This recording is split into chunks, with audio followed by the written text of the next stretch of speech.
नमस्कार. संवादच्या आजच्या आपल्या कार्यक्रमामध्ये आपल्याला पाहुणे म्हणून लाभलेले आहेत मराठीमध्ये आपल्या स्वतंत्र शैलीने आपलं स्थान निर्माण करणाऱ्या, कादंबरी आणि कथा ह्या दोन्ही फॉर्ममध्ये स्वतःच्या लेखनाने स्वतःचे वाचक निर्माण करणाऱ्या प्रसिद्ध कथालेखिका सानिया.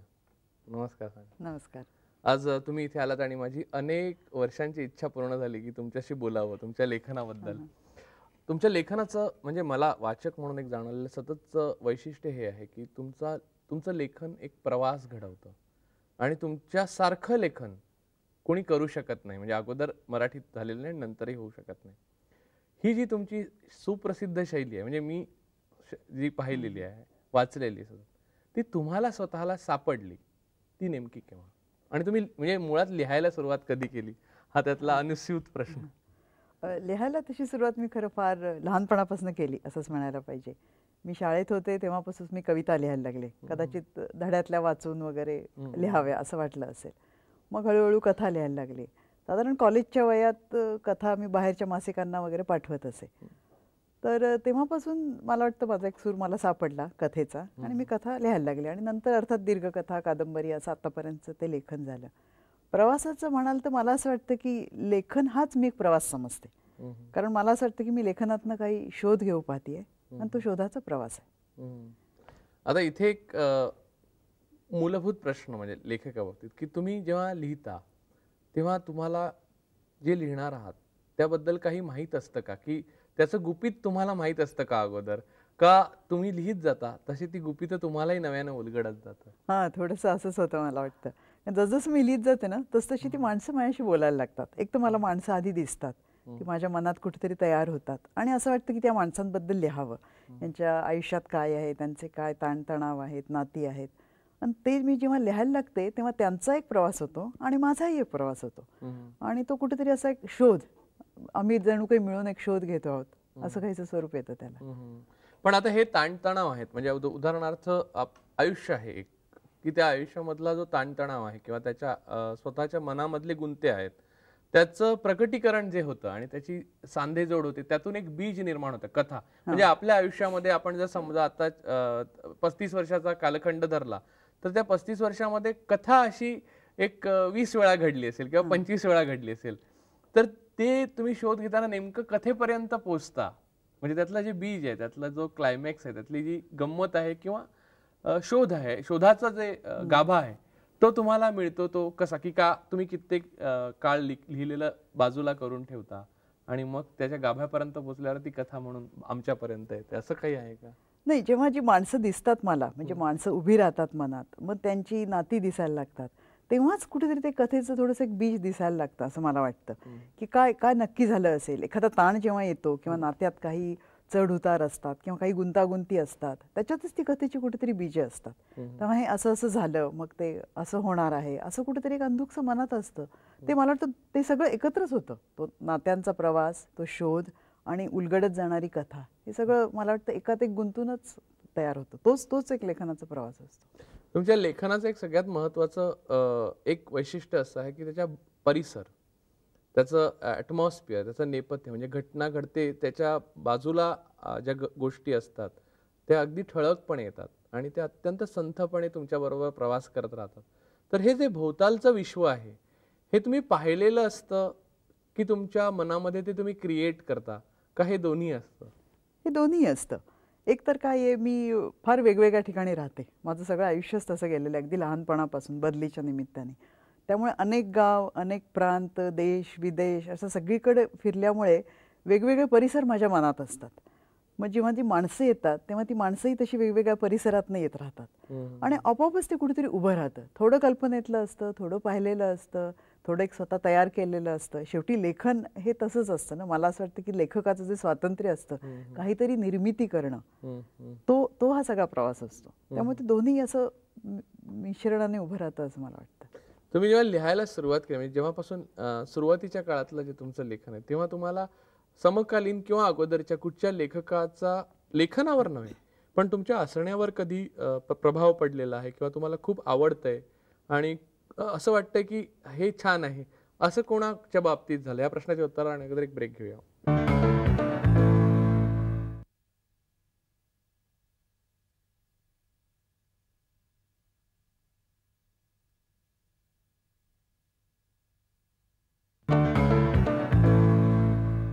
ब्रेक नंतर संवादमध्ये आपलं स्वागत.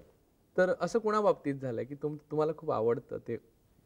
हां, असं झालं असण्याची शक्यता आहे, कारण तरुण वयात मी असंच वाचत असे. म्हणजे माझ्या वाचनाला फार दिशा होती अशातला भाग नाही. जे हाती येईल, जे मिळेल ते मी वाचत होते.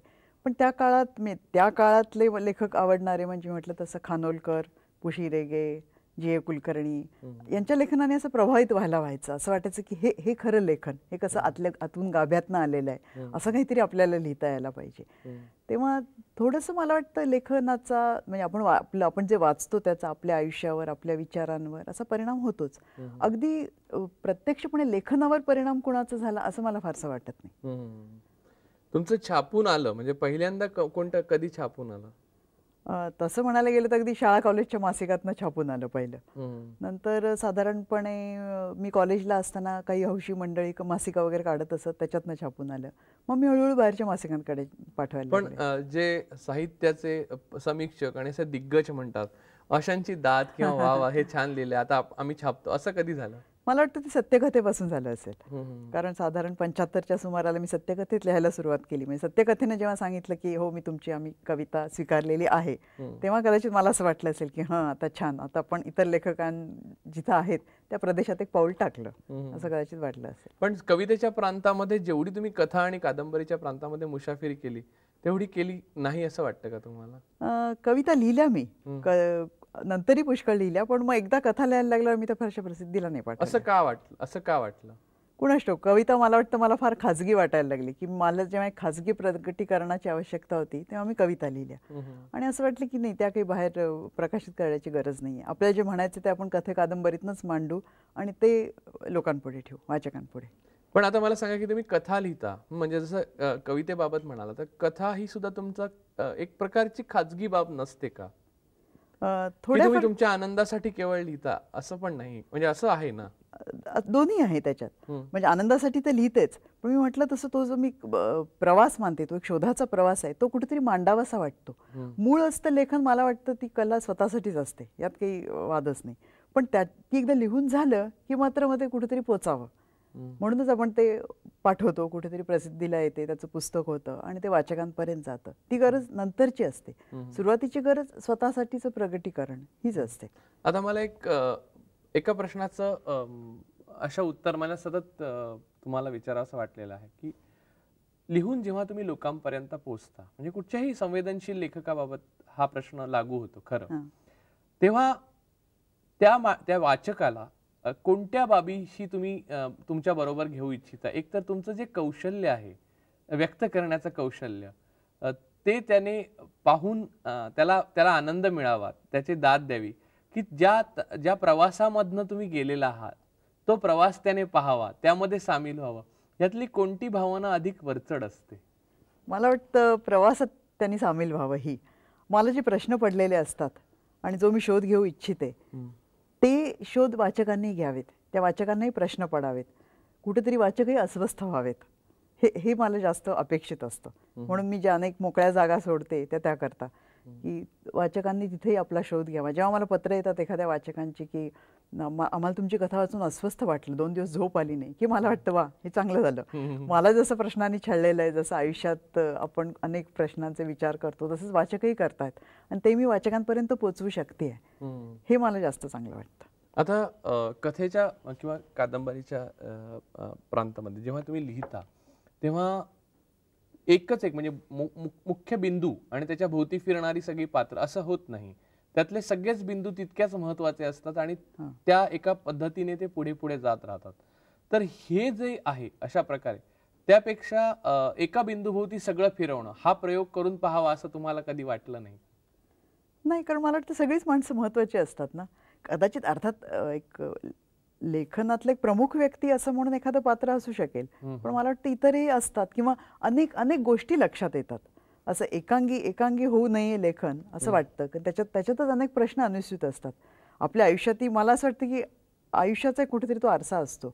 आपण जसं आयुष्य जगताना अनेक गोष्टी आपल्याला भिडत जातात, तसं माझी पात्र जेव्हा ते आयुष्य जगत असतात तेव्हा त्यांनाही अनेक प्रश्न पडतात, ते अनेक भिडत जातात.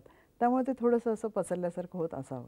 तुमच्या लेखनामध्ये एक कुठचं तरी पात्र तुम्ही स्वतः जगत असता का, किंवा एखाद्या पात्राला थोडं अधिक मऊपणे किंवा अधिक सहानुभूतीने किंवा अधिक आत्मसात करून किंवा आपल्या आतलं त्याला देऊन थोडं थोडं असं तुम्ही ते संपूर्ण प्रवास जातं का एखाद्या पात्राबाबत? कारण वाचताना तसं वाटतं, म्हणजे काही वेळेला वाचताना ठळकपणे जाणवतं की हे तुमचं पात्र आहे, हे तुमचं लाडकं कॅरेक्टर आहे असं वाटतं, पण ते तुम्ही लिहिण्याच्या बाजूने काय आहे हे जाणून घ्यायला मला आवडेल. नाही, असं शक्य आहे.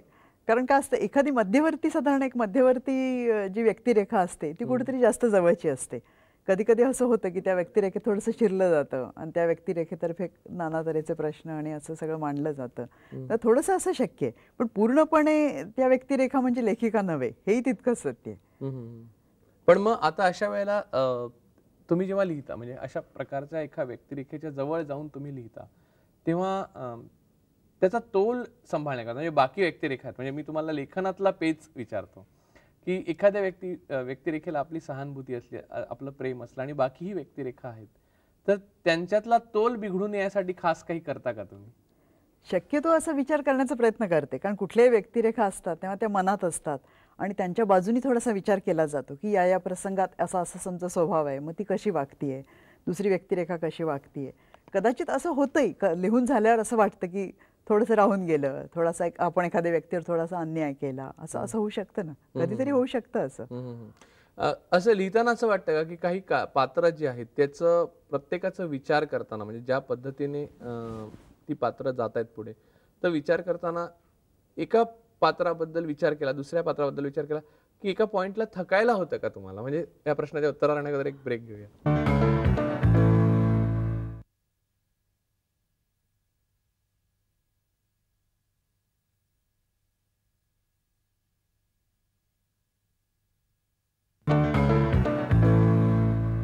ब्रेक नंतर संवादमध्ये आपलं स्वागत. तर तुम्हाला थकायला म्हणजे कसं की इतका डिटेल, म्हणजे इतकं तुम्ही त्याचे डिटेलिंग असतं तुमच्या कथांमध्ये किंवा कादंबरीत सुद्धा, की तुम्हाला कधी थकायला होतं का की ह्या पलीकडे या पात्राबद्दल मी नाही विचार करू शकत, असं वाटतं का? नाही बा, असं अजून तरी असं झालेलं नाहीये. कारण सगळा लेखन प्रवास इतका आनंददायी असतो की त्यामुळे मला तशा अर्थाने थकवा येत नाही. म्हणजे लिहून झालं की खूप चांगलं वाटतं, छान वाटतं. आपण काहीतरी लिहिलं, आपण काहीतरी निर्मिलं, याचा एक आनंद असतो. पण आता या पात्राशी फारसा विचार करू नये किंवा आता या पात्राने खूप थकवलं, असं अजून तरी झालेलं नाहीये. तुम्ही अडकता का लिहिताना कधी? थांबला म्हणजे हा जर्नी इथे कुठे जाईल काहीच सांगू शकत नाही, असं अनेक वेळा मग असं किती काळ चालू राहतं? म्हणजे ॲव्हरेज म्हणजे असं काय होतं, विशेषतः कादंबरीचा जर मोठा प्रवास असेल तर असं होऊ शकतं मध्ये मध्ये असं. म्हणजे कधी कधी असं वाटतं की काय आता होणार, म्हणजे माझं मलाच कळत नाही की माझी माणसं आता कुठं चालली आहेत किंवा ती काय करणार आहेत. तेव्हा असं होतं. आणि पण कधीतरी मग विचार करता करता आपणच ती उत्तर मिळत जातात किंवा कधी कधी लिहितानाच ते उत्तर मिळत जातात. ती माणसं वागतात, कधी कधी ती पात्रच मला कुठेतरी नेतात असं वाटतं. विशेषतः कादंबरीबाबत जास्त होतं, कारण तो एक मोठा प्रवास असतो. कथेबाबत ती क्वचित कधीतरी होऊ शकतं, पण बहुतेक मग पुन्हा त्याचा विचार केला की ती कथा पुढे नेते. आणि अनेक वेळा असंही होतं की अर्थात काही कथा मी लिहिलेल्या आहेत आणि अडलेल्या आहेत आणि त्या मी बाजूला सारलेल्या आहेत. न लिहिलेलं असं लेखनही आहेच. ते प्रसिद्ध झालं पाहिजे खरं. पण ते सगळं अर्ध आणि माझ्या मनासारखं नाही येते असं म्हणून मी ते बाजूला सारले. म्हणजे मनासारखं नाही असं लिखाण किंवा मी फाडून फेकून दिलेले कागद असे असंख्य आहेत. पण मग कधी असं तुम्हाला अनपेक्षित अशा प्रतिक्रिया येतात का वाचकांकडनं? वाचकांकडे साधारणपणे तुम्ही लिहून झाल्यावर तुम्हाला एक त्याच्याबद्दल जे वाटणं असतं त्याच्या एकदम बाहेरचं काही तुमच्यापर्यंत प्रतिक्रियांमध्ये येतं का? क्वचित कधीतरी येतात. माझ्यापर्यंत येणारी प्रतिक्रिया बहुतेक पत्ररूपानेच येतात, कारण अंतरामुळे. त्यामुळे असं कधीतरी होतं की एखादा लेखक वेगळं लिहितो आणि मला असं वाटतं की हो, मी जे नक्की म्हटलेलं आहे ते कदाचित त्या वाचकापर्यंत पोहोचलेलं नाहीये, असं क्वचित होऊ शकतं. अशा वेळेला काय वाटतं? अशा वेळेला मला थोडंसं आश्चर्य वाटतं, पण असंही थोडंसं गृहीत धरलेलं असतं की आपला एक संवाद जो होतो वाचकांशी, तो काही वाचकांची खूप जास्त प्रमाणात होऊ शकतो, काही वाचकांची थोड्या कमी प्रमाणात होऊ शकतो. हे मला वाटतं प्रत्येक लेखकाचंच असतं. त्यामुळे थोडंसं मी गृहीत धरते. कधी कधी त्या उत्तरात त्या वाचकाला तसं मी कळवते की मला असं असं म्हणायचं होतं, या दृष्टीने विचार करून पहा, काहीतरी मिळून जाईल त्यातून. तुमच्या कथांचं एक वैशिष्ट्य असं आहे की त्या कथांमध्ये, प्रत्येक कथेमध्ये, बहुतेक कथांमध्ये कादंबरीची शक्यता लपलेली आहे. अशा वेळेला तुम्ही कादंबऱ्या लिहिल्या आणि कथा लिहिल्या, तर तुम्ही निर्णय कसा करता की फॉर्मच्या अर्थानं निर्णय कसा करता? कारण तुमची कथा, जो जर्नी असतो, जो प्रवास असतो त्या कथेचा, तो म्हणजे एका अजून अनंतापर्यंत नेऊ शकतो आपण तो. तर ते कादंबरी आणि कथा हे तुम्ही ठरवता कसं? फॉर्मच्या बाबतीत विशेष करून? खरं मुद्दाम ठरवते असं नाही की मी कथा तर लिहितच होते अनेक वेळा, त्या हळूहळू दीर्घकथा व्हायला लागल्या. कारण मला असं वाटलं की आपल्याला काहीतरी अधिक शोध घ्यायचा आहे, तो कथेत मावत नाहीये. थोडंसं जास्त जास्त खोलात जायचंय, जास्त विस्तारात जायचंय, असं करता करता त्याच्या दीर्घकथा झाल्या. आणि मग ते मनात तसंच उभे राहतं. म्हणजे काही वेळेला अशाच गोष्टी काही असतात की मला असं वाटतं याला जास्त जागा लागेल, त्यामुळे ह्याचा अवकाशच जास्त मोठा आहे. मग ती आपोआप ती कुठेतरी कादंबरी होईल असं वाटतं. पण ते सुद्धा मी खरं कथा, दीर्घकथा, कादंबरीचं आधीच ठरवत नाही. साधारणपणे मला असं वाटतं हे दीर्घ लेखन होईल. मग ते कुठल्या तऱ्हेनं होईल ते झाल्यावरच ते लक्षात येतं की ही दीर्घ कथा आहे की लघु कादंबरी आहे की मोठी कादंबरी आहे. पण मग फॉर्म हा आधी तुम्ही कधीच ठरवत नाही? सहसा नाही. पूर्वी मी कथा लिहित असे तेव्हा साधारण मला माहीत असे की ह्या कथा आहेत, म्हणजे त्याचा अवकाश कदाचित लहान असेल. पण नंतर मी जेव्हा दीर्घलेखनाकडे वळले किंवा जेव्हा माझ्याच प्रवासात मला असं वाटायला लागलं की मी अधिकाधिक शोध घेतला पाहिजे, तेव्हा आपोआप ते दीर्घलेखन होत गेलं. पण अजूनही आता एखाद्या माझ्या मनात काही आहे तेव्हा ते मी दीर्घलेखन एवढंच म्हणून थांबते. ती कदाचित दीर्घकथा असेल किंवा कदाचित ती कादंबरी असेल. आता जगताना आलेल्या अनुभवांचा आणि विशेष करून दुःखाच्या किंवा त्रासाच्या किंवा वेदनेच्या अनुभवांचा कथांवर, लेखन प्रवासावर थेट प्रभाव किती पडतो? पुष्कळच पडतो, पुष्कळच पडतो. कारण असं आहे शेवटी लेखन हे मला वाटतं आपल्या जगण्यातनंच येतं. जगताना पडत गेलेले प्रश्न, जगताना आपल्या मनात अनेक उभे राहिलेले ताण आणि आपण पाहिलेले सगळी नाती आणि स्वतःचे अनुभव, हे कुठेतरी मांडावंसं वाटतं. आणि असा मला अनुभव पुष्कळ आलेला आहे की विशेषतः काही गोष्टी ज्या अशा असतात ज्या कुठल्या तरी दुसऱ्या रूपाने जेव्हा आपण मांडून टाकल्या शब्दात, तेव्हा तो ताण पुष्कळ हलका झाला, असं झालेलं आहे. पण त्याचा आता जेव्हा त्या घटना घडतात, जगताना आयुष्यामध्ये ज्या घटना घडतात किंवा वेदना किंवा चटके किंवा दुःख जे काय असेल त्याचं प्रगटीकरण जे आहे लेखनामधलं, ते व्हायला काळ जावा लागतो का? आणि तो जावा लागत असेल तर साधारण किती जावा लागतो? म्हणजे आता अनुभवाने तुम्हाला काय वाटतं? जावा लागतोच असंही नाही. कधी कधी ती गरज ताबडतोब होऊ शकते. म्हणजे असं काही सांगता येत नाही त्याबद्दल. काही वेळेला काही गोष्टी इतक्या मनात रुतून बसलेल्या असतात की त्या खूप काळाने बाहेर पडतात आणि मग लक्षात येतं की अरे आपल्या मनात हा ताण होता आणि तो आता या शब्दाकरवी किंवा या कथेकरवी किंवा कादंबरीकरवी बाहेर पडला. मला वाटत नाही त्याला काही असं विशिष्ट गणित आहे. कधी लवकर होतं, कधी उशिरा होतं. आता दुसरं एक असं की तुमच्या पात्रांची किंवा तुमच्या कथांमधनं येणारी दुःख, वेदना ज्या आहेत किंवा ताण आहेत जे ते त्याच्यामध्ये तुम्ही त्यातून निर्माण होणाऱ्या प्रश्नांबाबत वाचकाला शेअर करू इच्छिता की त्यातला जो ताण आहे, त्यातलं जे दुःख आहे त्याच्याशी शेअर करू इच्छिता? म्हणजे तेही शेअर केल्याने आनंददायी ठरतं आणि हेही शेअर केल्याने आनंददायी ठरतं. तर ह्यातलं काय तुम्ही शेअर करू इच्छिता? म्हणजे आता एवढं लिहिल्यावर तुम्हाला काय वाटतं?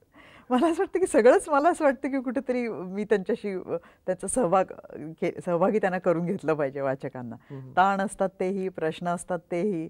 कारण आता माझ्या विशिष्ट कथा, कादंबऱ्यातनं विशेषतः नात्यांसंबंधीचे कितीतरी प्रश्न मी उभे केलेले आहेत. तर ते सगळे प्रश्न सुद्धा कुठेतरी मला वाटतं मी वाचकांना सहभागी करून घेतच असते त्याच्यात. तेव्हा ते प्रश्नांबाबतही करत असते आणि त्या प्रश्नांबरोबरीने येणारा ताण हाही असते. मी मगा म्हटलं तसं वाचक कुठेतरी अस्वस्थ झाले की मला असं वाटतं हो आता हा ताण पोहोचला वाचकांपर्यंत, म्हणजे मग ती अस्वस्थता मी पोहोचवू शकले.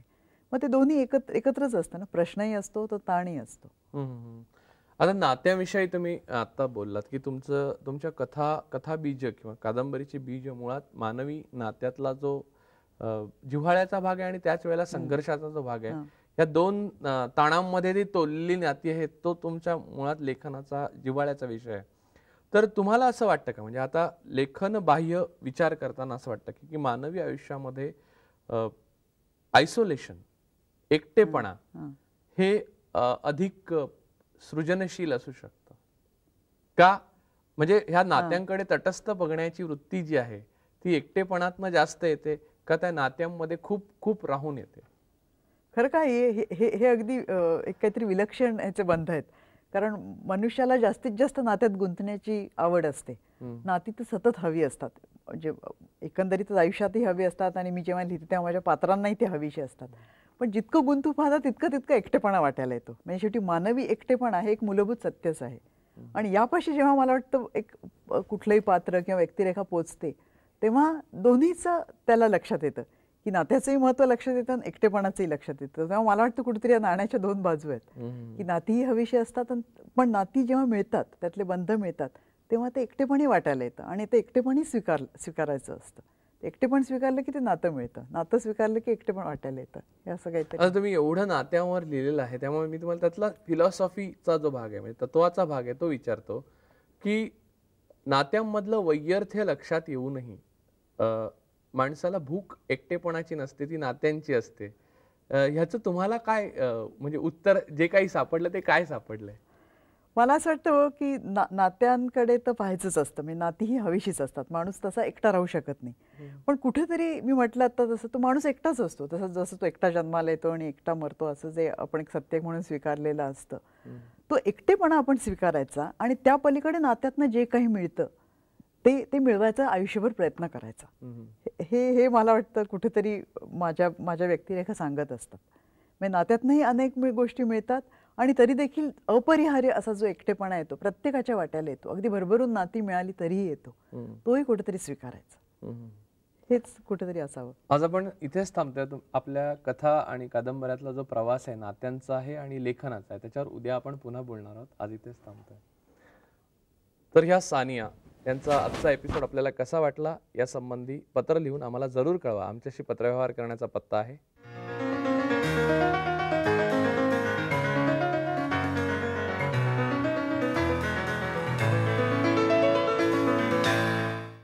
दत्ता गायकवाड, इस्पुर्ली, करवीर, कोल्हापूरहून त्यांनी पत्र पाठवलंय.